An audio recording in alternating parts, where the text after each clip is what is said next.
আমরা এখানে সাধারণ জনগণ এবং সাধারণ শিক্ষার্থী সবাই মিলে আমাদের যে কোটা আন্দোলন চলতেছে, আমরা এখানে আন্দোলন করতে আসছি। আমরা কারো উপর কোনো হামলা করে নাই, কিছু করে নাই, কিন্তু যখনই পুলিশ ইয়ে করছিল তখন তাদের প্রতি ইয়ে করলাম, তারা এই বাজিগুলা ফুটাইতেছে এবং বিষাক্ত গ্যাস, যার কারণে অনেক মানুষের সাধারণ জনগণের, আমরা শিক্ষার্থীরা আন্দোলন করছি, শ্বাস নিতে অনেক কষ্ট হয় এবং চোখে অনেক সমস্যা হয়েছে। কি যে রাস্তা পার হইতে নিছি, ছেলেরে খুঁজতে আসছি, পরে পুলিশে দেখেই কিন্তু মহিলাদের সামনে এটা মারছে। আমরা 5 জন মহিলা ছিলাম, 5 জন মহিলার সামনে এটা মারছে। আমি চোখ বন্ধ করে চলে আসছি, ছেলেটা মানে হাত ধরছে আর 3টা মহিলা ওই পাশে চলে গেছে। তো ওনারা কি, আমরা কি অপরাধ করছি? আমরা তো কোনো অপরাধ করি নাই। আমরা কি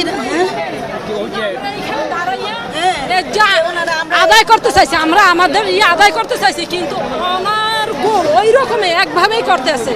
আচ্ছা, আমাদের সন্তান গেছে না, আমাদের সন্তান গেছে না, আমাদের কষ্ট না, আমাদের মেয়েরা গেছে না, আমাদের কষ্ট না, তাহলে আমাদের ঘর কেন অত্যাচার করবে, কেন নির্যাতন করবে? হ্যাঁ, সন্তানদের পক্ষে আসছি এবং এই পুলিশ এবং এই পুলিশ একটা বাংলাদেশের না, সব ভারতের দালাল। এই শেখ হাসিনার গোলাম, শেখ হাসিনার দালাল। আমি রিসেন্টলি মাস্টার শেষ করেছি, চাকরির জন্য চেষ্টা করছি, কিন্তু এই বৈষম্যমূলক কোটা ব্যবস্থা আমাকে আমার অধিকার আদায়ে বহুবার আমাকে নিষ্পেষিত করছে। এই রাষ্ট্রযন্ত্র আমাদেরকে বোকা ভাবে, তারা মনে করে রাজাকার বললে আমরা থেমে যাবো। আমি শহীদ মুক্তিযোদ্ধার নাতি, আমার নানার কবর পাই নাই, কিসের কোটা?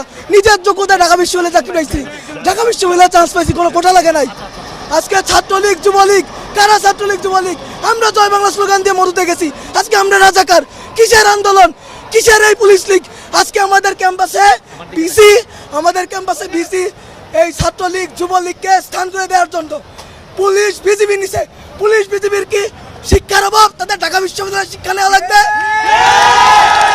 আমরা যতক্ষণ না পর্যন্ত আমাদের দাবি না আদায় হবে, রাজপথ ছাড়বো না, আমরা এখানে থাকবো। আমাদেরকে ওই প্রধানমন্ত্রী কলা ঝুলাই দিয়ে আমাদের আন্দোলন স্থিমিত করতে পারবে না। আমরা সামনের দিকে ছাত্ররা অগ্রসর হচ্ছিলাম, তারপরে 2 নম্বর থানার যারা মডেল থানা পুলিশ ওরা রাবার বুলেট মারতেছিল। তা আমরা যখন পিছনে হটতেছিলাম তখন ওরা অনবরত যে টিয়ার শেল মারতেছিল, আমরা মানে রাবার বুলেট, তারপরে আমরা মানে স্থির হয়ে থাকতে পারতেছিলাম, মাথা ঘুরে পড়ে যাইতেছি।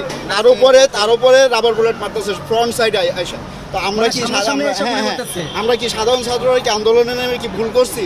তো আমরা যদি নিরপরাধ ছাত্ররা যদি এভাবে মার খাই পুলিশের হাতে, তাহলে আমাদের জানের নিরাপত্তা দিবে কে? শেখ হাসিনা তো দিচ্ছে না। তা আমরা এখন কি করব? আমরা কি রাস্তায় মরবো নাকি? কি আমাদেরকে সমাধান দেন? আমরা সমাধান চাই সর্বস্তর জনগণের কাছে। আমরা কি করব আপনারা জানেন। এখন আমার আরো ভাই আছে, মাথা